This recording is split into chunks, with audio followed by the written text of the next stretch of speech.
Thank you, Mr. Speaker.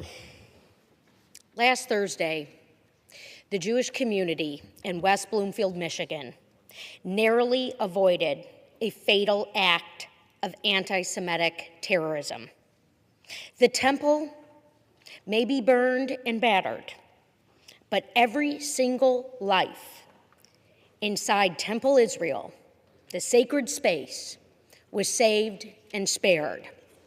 Michigan is forever grateful to the private security guards who sprang into action and put their lives on the line to avoid serious tragedy. Because of their bravery and training, as well as the quick response of law enforcement, the congregants of Temple Israel are alive and safe. We saw the images on our television screens. Dozens and dozens of police vehicles showing up immediately. To the Oakland County Sheriff Mike Bouchard, the West Bloomfield and Bloomfield Township Police Departments, and all the first responders who answered the call, thank you. In far too many houses of worship, in synagogues, in churches, in mosques, Americans now find themselves praying under the watchful eye of armed guards. No one should have to fear gathering at a synagogue, sending their kids to religious school, or simply practicing their faith.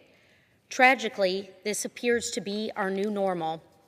Anti-Semitism is at its highest levels in decades, driven by hate and vitriol and stirred up by social media. It has become widespread and all too common. It has consequences. Anti-Semitic incidences are up 900% over the last decade.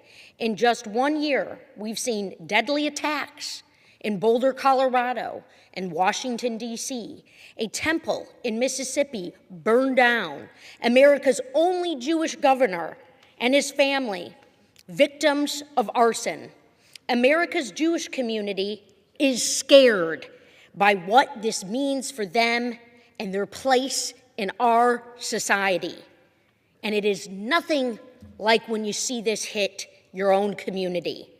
When I got that first phone call on Thursday afternoon, I nearly fell to the ground. Michigan's 11th district is home to one of the most vibrant Jewish communities in the United States. They make our state and our country better in every way, and I am proud to represent them here in the halls of Congress. I spent the last few days speaking with parents, religious leaders, and community members, and I was honored to join the congregation for Shabbat services on Friday night. They are shaken, but they are resilient, and they are grateful for the outpouring of support the world has shown their community in recent days. We must call out anti-Semitism wherever we see it. It is no longer just enough to condemn it, though. We have got to root it out everywhere, and Congress must act. We have to fund Holocaust education programs. We must invest in efforts to combat anti-Semitism. And we must urgently fund the nonprofit security grant program to ensure that houses of worship, regardless of faith, can keep their congregations safe from acts of terror. Congress has fallen short. The security guards who saved Temple Israel were only there thanks to private grant funding from the Jewish Federation of North America. We must make sure we never come this close to tragedy again. I want to offer a glimmer of hope. In the worst moment, we saw the best of Michigan. In the aftermath of the attack, the 140 students, young children, and the staff inside this building were escorted safely across the street to the Shenandoah Country Club, founded by the Chaldean Iraqi immigrants who escaped persecution themselves.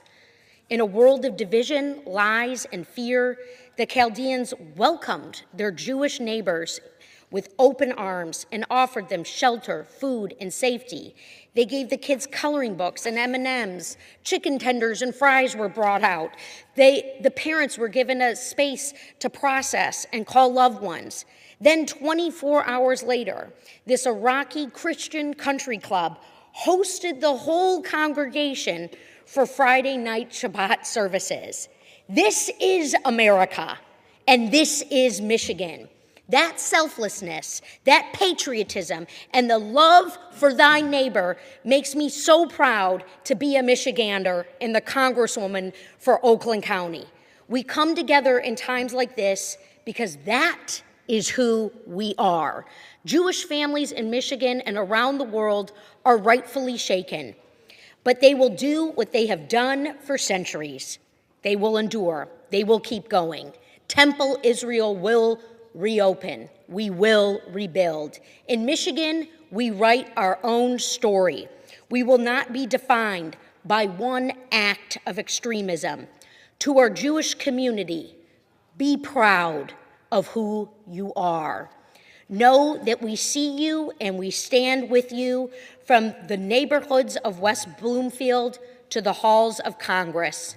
We will be alongside you in times of celebration and in times of difficulty. You are resilient and you are unbreakable, and your Congresswoman is with you. Thank you, Mr. Speaker, and I yield back.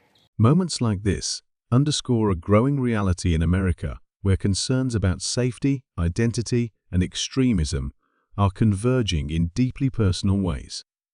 This address reflects a broader national trend, the rising visibility of antisemitism and the increasing pressure on policymakers to move beyond symbolic condemnation toward concrete security and education measures.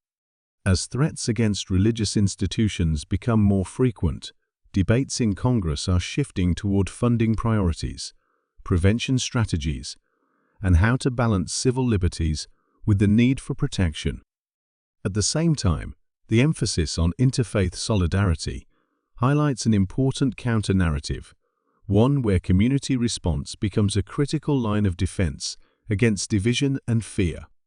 As incidents like this continue to rise, should the federal government take a more active role in protecting houses of worship, or should security remain primarily community-driven?